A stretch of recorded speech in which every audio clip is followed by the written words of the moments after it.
So guys, today back on a video on the channel. Today we're here and we're going to do a little bit of a talk video. I've got a lot of time to do some videos tonight, so we are going to be speaking about Miguel Almiron. The vlog on Saturday done really well on the channel, gained a lot more new subscribers. So if you're watching and you're from the Aston Villa vlog, thank you very much for the support on the channel and on that video.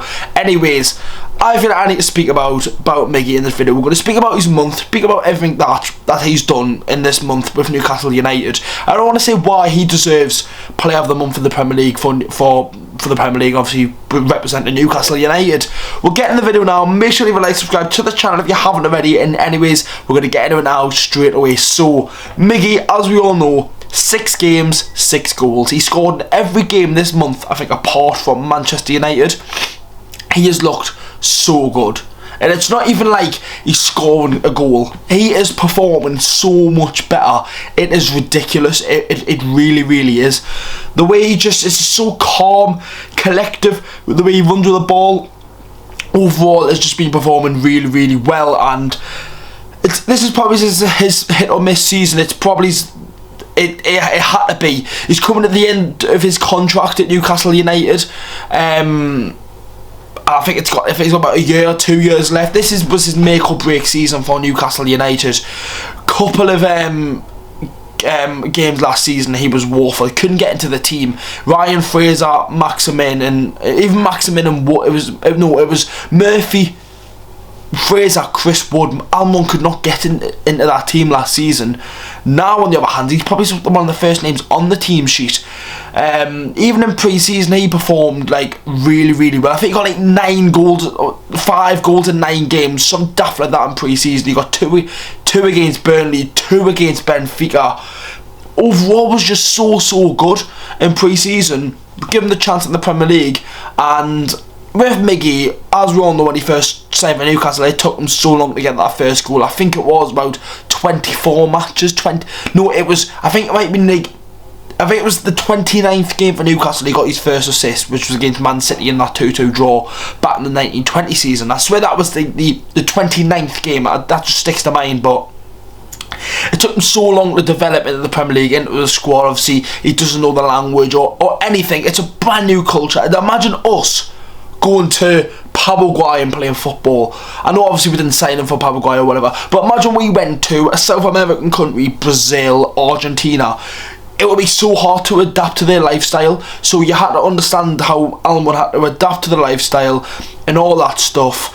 Obviously COVID happened and whatnot, but he's probably given a bit of time to do the stuff that you haven't got time for, learning the language and being more confident and growing themselves as a human being, because football is more of a mental sport than it is just being good with your feet. You can be the best player on your day with your feet, but if you're mentally not good up here, you're not going to go on that pitch and score goals and play your best.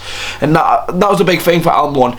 The most goals he scored before the season was 4 in a season, which was the 1920 season, the 2021 season, and that was it. The 21-22 season, 1 goal, 0 assists in 31 games. You look at that and was like, everyone in the window was like, we need to sign a winger, and we need to sign a winger, because people were going, we can't go into the new season with Wilson, Isaac up top, with Maxi, Fraser, and then Murphy and Almiron. People looked at that and was like, we can't play that. We can't. Almiron's proven everyone wrong, and obviously, as we all know, the Jack Grealish clip, we all know about that. Obviously, what he said, Mahrez played like Almiron. Well, Mahrez should be playing like Almiron now, like, not being sarcastic or anything. Like, how he's performed this season. The best thing about it all, his first goal this season was against Manchester City. I don't think Jack Grealish played in that game or came on, I don't think, but he scored in that game. And you know what, right? I've always thought this. Almiron's goal, first goal this season, was such a scruffy shite goal. It was, right? When a player scores a goal like that, right, he'll do well, and he'll kick off from that point. Like, I've always thought like that. If Almiron scored an absolute whirly against City, he would never do it again for the rest of the season, because people have that's such a high expectation from him. When he scored that goal against City, you think, oh, of course Almiron would score a goal like that. Well, it's fucking paid off, and it was absolutely class. It really was. And then I think his second goal, well, all the rest of his goals after Man City were in October. Obviously we're in November now, but October just gone. He scored in every single game bar one. 2 goals against Fulham in a man of the match performance. Very, very good. First goal, what a finish. He's going to be in for player of the month, goal of the month, fucking it, and for the Ballon d'Or. He really does. Honestly, like, it's mad to think what he's done. It is ridiculous. Second goal against Fulham, nice easy goal. Game after that was Brentford, I want to say. Scored that goal where you've got to be concentrated. Won the ball off Pinnock, round the keeper, slammed it in the back of the net. Happy days. Man United, he caused Delort and Shaw a lot of problems. They were switching over sides. Him and Murphy. I was at that game in the home end and whatnot. I seen it. And then we played Everton. Scored in that game as well. I thought it was Longstaff that score, but lovely goal right into that top corner. No keeper in the world saving that. Well, a keeper might save it. Little Arms isn't. And then against Spurs, he was against Tottenham. He was absolutely sublime. They couldn't handle him. Like, they really couldn't handle the pace, the power, the strength of little Miggy, man. It was mad to see. And then obviously he scored against Aston Villa. I was screaming like a bitch, and as you all seen from the vlog, it was absolutely class. Absolute limbs. As you see from the thumbnail as well, with FIFA Player of the Month, obviously it's a big thing for like us people who play FIFA and whatnot. If he got Player of the Month, that would be absolutely incredible. We've had one already with Joe Willock back in FIFA 21, and I'm not just making this because I'm not going to be biased, because he deserves it. Who would tell you at the start of the season Miguel Almiron would score 6 goals in 6 games in 1 month?